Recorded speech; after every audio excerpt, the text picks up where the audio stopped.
ආයුබෝවන් හැමෝටම ලෝකයේ තියෙන වටිනාම දේ මොකද්ද ඇහුවොත් ඔයාලගේ උත්තරේ වෙන්නේ මොකද්ද?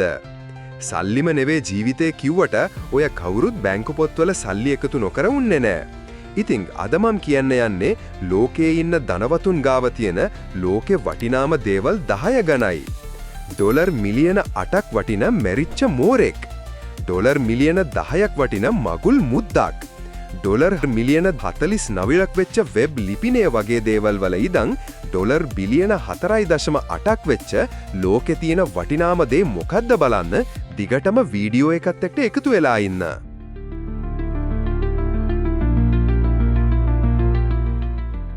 අද ලැයිස්තුවේ 10 වෙනි ස්ථානය හිමි වෙන්නේ ඩොලර් මිලියන 8ක් වටින මැරිච්ච මෝරෙක්ට. මැරිච්ච මෝරෙක්ට එච්චර වටිනාකමක්. එහෙම වෙන්න පුළුවන්. මොකද මේක ඇවිල්ලා නිකම් මැරිච්ච මෝරෙක් නෙවෙයි.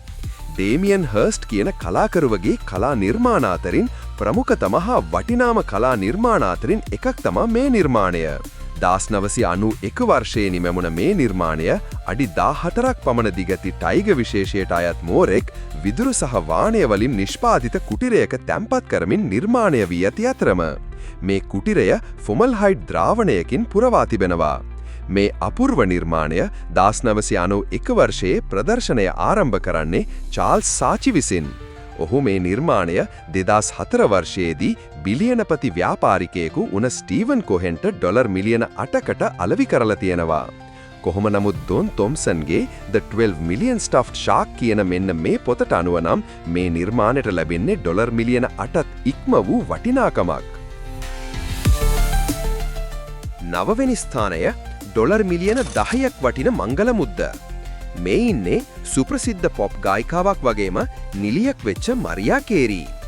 ඩොලර් මිලියන 350ක වත්කම් හිමි මරියා විවාහ ගිවිස ගැනීමේදී ඇයගේ පෙම්වතා වුණ ජේම්ස් පැකර්ගෙන් ලැබුණ මංගල මුද්දෙහි එකල ඇස්තිමේන්තුගත වටිනාකම වුණා ඩොලර් මිලියන 10ක්. මරියා කේරී තම විවාහ ගිවිස ගැනීමෙන් පසු අවුරුද්දක පමණ කාලයක් මේ මුද්ද පැළඳගෙන ඉඳලා තියෙනවා. පස්සේ ලොස් ඇන්ජලිස් වල ස්වර්ණාභරණ වෙළෙන්දෙකුට ඩොලර් මිලියන 2.1ක් වගේ ඉතාමත් අඩු සොච්චම් මුදලකට මේ මුද්ද විකුණලා තියෙනවා. Women. ඩොලර් මිලියන 48.4ක් වටිනා මෝටර් රථයකුයි අද ලයිස්තුවේ 8 වෙනි ස්ථානය ලබා ගන්නේ. මිලෙන් අධික දේවල් ගැන කතා කරද්දී ඒ අතරට මෝටර් රථයක් ආවේ නැත්නම් ඒක විශාල අඩුවක්. මේ තියෙන්නේ 1962 වසරේ නිෂ්පාදිත රතු පැහැති ෆෙරාරි GTO රථයක්. මේ රථය මොන්ටරේහි සොත්බීස් ඔක්ෂන් එකේදී නිර්නාමික ධනවත් ගැනුම්කරුවෙකු විසින් ඩොලර් මිලියන 48.4කට මිලදීගෙන ඇති බවයි වාර්තා වෙන්නේ.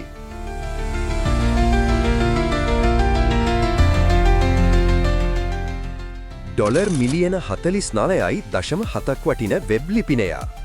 අන්තර්ජාලයේ අපි පිවිසෙන ඔය හැම වෙබ්සයිට් එකකටම වෙබ් ලිපිනයක් තියෙනවා. මේ සෑම වෙබ් අඩවියකටම ලිපිනයක් එහෙමත් නැත්නම් වෙබ් ඇඩ්‍රස් එකක් නිකන්ම ලැබෙන්නේ නැහැ. ඒ වෙනුවෙන් අදාළ සේවා සැපයුම්කරුට යම් ගෙවීමක් සිදු කරන්න ඕන. මේ ගෙවීම කාරණා කීපයක් මත රඳා පවතිනවා. ඒ අතරිනුත් ලබා ගන්නා ලිපිනයට ඇති ඉල්ලුම ප්‍රධාන සාධකයක් වෙනවා. කාර් ඉන්ෂුරන්ස් කියන්නේ තරඟකාරී ව්‍යාපාරයක්. මේ හින්දම carinsurance.com ලෙස වෙබ් ලිපිනයක් ලබා ගන්න එක එච්චර ලේසි වැඩක් නෙවේ. කොහොම හරි 2010 දී ක්වීන් ස්ට්‍රීට් විසින් මේ වෙබ් ලිපිනය මිලදීගෙන තියෙන්නේ ඩොලර් මිලියන 49.7කට. ඩොලර් මිලියන 135ක් වටිනා සිතුවමක්. සිතුවමක් කිව්ව ගමන් ඔයාලගේ ඔළුවට එන්න ඇත්තේ මොනාලිසා චිත්‍රය වෙන්න ඕනා. නෑ මේ ඒක නෙවේ. එකේ වටිනාකම හිතාගන්නත් බැරිවෙයි ඒක මම අන්තිමට කියන්නම්. මම මේ කියන්න යන්නේ ඇඩල් බ්ලොච් බවකේ ප්‍රතිමූර්තිය එහෙමත් නැත්නම් ගෝල්ඩන් විමන් විදිහට හැදින් වෙන මෙන්න මේ නිර්මාණය ගැන. 1903 සහ 1904 අතර කාලය තුල ගුස්තාව් ක්ලිම්ට් විසින් රන්පත්‍ර සහිත කැන්වසයක් මත අඳින ලද තෙල් සිතුවමක් මේක. මෙම ප්‍රතිමූර්තිය වියානා සහ යුදෙව් බැංකුකරුවෙකු සහ සීනි නිෂ්පාදකයෙකු වන ෆර්ඩිනන්ඩ් බ්ලොච් බව විසින් නිර්මාණය කරවන ලදී. මෙම සිතුවම 1941 නාසීන් විසින් සොරකම් කරන ලදී. ඒ ඕස්ට්‍රේෂිෂ ගැලරි බෙල්වෙඩේහි ප්‍රදර්ශනය කරන ලදී. අවසන් වරට මේ නිර්මාණය අලෙවිහුයේ 2006දී ඒ ඩොලර් මිලියන 135කට එය මිලදී ගන්නේ කලා නිර්මාණ එකතු කරන්නෙකු වෙච්ච රොනල්ඩ් ලෝඩර් විසිනි. මන් පොරොන්දු වුණානේ මොනාලිසා චිත්‍රයේ වටිනාකමත් කියන්න. අවසන් වරට මේ සිතුවම 1962 ඉන්ෂුරන්ස් ආයතන විසින් වැලියුේෂන් කරලා තියෙන්නේ. ඒ කිව්වේ චිත්‍රයේහි වටිනාකම ලෙස ඇස්තමේන්තුගත කරපු වටිනාකම ඩොලර් මිලියන 100ක්. එහෙම බැලුවොත් අද වටිනාකම ඩොලර් බිලියනයකට ආසන්න වෙනවා. ඩොලර් මිලියන 750ක් වටින නිවසක්. මේ තියෙන්නේ ලෝකයේ වටිනම නිවාස අතරින් දිවන ස්ථානයේ හිමි වෙලා තියෙන නිවස. විලා ලියෝපෝල්ඩා යනු ප්‍රංස රිවීරාහි ඇල්ප්ස් මැරිටයිම්ස් දෙපාර්තමේන්තුවේ විලේ ෆ්‍රැන්චේ සර්මේර්හි පිහිටි විශාල වෙන් වූ විලායකකි.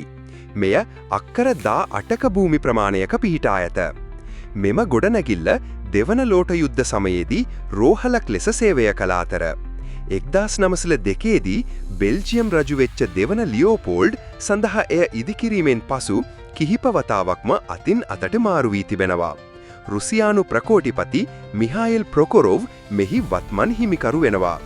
2008 වර්ෂයේදී දී ඔහු මෙම මන්දිරය මිලදීගෙන තියෙනවා. ලෝකයේ තියෙන වටිනාම දේවල් අතරින් දෙවන ස්ථානය හම්බෙලා තියෙන්නෙත් නිවසකට. මේක ගැන නම් කට්ටිය ටිකක් වැඩියෙන් පහුගිය ටික කතා වුණා. මේ තියෙන්නේ ඩොලර් බිලියන 4.6ක් වටින ඉන්දියාවේ ධනවතෙක් වුණ මුකේෂ් අම්බානිට අයිති නිවසයි.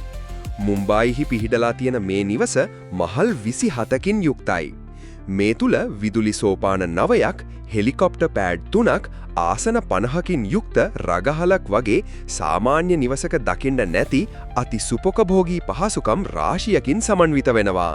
2010දී මේ නිවස හදන්න ඩොලර් බිලියන 2ක් පමණ වැය වුණ බවයි සඳහන් වෙන්නේ. ඒ විදිහට බැලුවම මේ නිවසේ වත්මාන වටිනාකම ඩොලර් බිලියන 4.6කට ගණන් බලලා තියෙනවා. මුකේෂ් අම්බානිගේ වත්මාන ශුද්ධවත්වම් වල වටිනාකම ඩොලර් බිලියන 11.5ක් බවට වාර්තා වෙනවා. ලෝකයේ තියෙන වටිනාම දේ ලයිස්තුවේ පළවෙනි තැන හිමි වෙන්නේ ඩොලර් බිලියන 4.8ක් වටින බෝට්ටුවකට. සුප්‍රීම් හිස්ට්‍රි ලෙස හැදින්විර මෙය ඇත්තටම යාට් විශේෂයේ යාත්‍රාවක්. ඒ කියන්නේ කොහොමත් ලක්ෂරි ටයිප් එකේ යාත්‍රාවක්. මේක අඩි 100ක් පමණ දිගින් යුක්ත වෙනවා. ඒ කියන්නේ ලොකුම යාට් එක වෙන්නෙත් නෑ. ඒ ගෞරවය හිමි වෙන්නේ අඩි 417ක් දිග බෙසෝස්ගේ සුපිරි යාත්‍රාව වන කෝරුටය. එහි වටිනාකම වෙන්නෙත් ඩොලර් මිලියන 500ක්. ඒත් අඩි 100ක් දිග මේ යාත්‍රාවට ඩොලර් බිලියන 4.8ක වටිනාකමක් හිමි වෙනවා. මේ යාත්‍රාව නිර්මාණය කරන්න වසර 3ක් ගත වෙලා තියෙනවා. මේ සඳහා ලෝකයේ මිල අධිකම ද්‍රව්‍ය යොදාගෙන තියෙනවා. ආකිටෙක්චරල් ඩයිජෙස්ට් සගරාවට අනුව එහි වත්මන හිමිකාරිත්වය මැලේසියාවේ ධනවතෙක් වෙන රොබට් කුවක් සතුවේ. මොහුගේ ශුද්ධ වත්කම් වල වටිනාකම ඩොලර් බිලියන 12.5යි. මේ කියන යාත්‍රාවේ ප්‍රධාන නිදන කාමරය සරසා ඇත්තේ ප්ලැටිනම් යොදාගෙන ඒ වගේම උල්කාපාට ගලකින් සහ ටීරෙක්ස් ඩයිනසෝර අස්තියක සුසංයෝජනයෙන් හැදුන බිත්තියක්ද මේ තුළ දකින්න පුරුවන්. ඒ වගේම රන් ආලේපිත බිත්ති මෙහි වටිනාකම තවත් වැඩි කරනවා. ඉතින් අදට වීඩියෝ එක මම මෙතනින් ඉවර කරනවා. වීඩියෝ එකේ හොඳ නරක ගැන පහලින් කමෙන්ට් එකක් එකතු කරන්න අමතක කරන්න එපා. ඒ වගේම channel එක subscribe කරලා නැත්නම් channel එක subscribe කරන්න අමතක කරන්න එපා. එහෙනම් ගිහින් එන්නම්. හැමෝටම සුබ වේවා.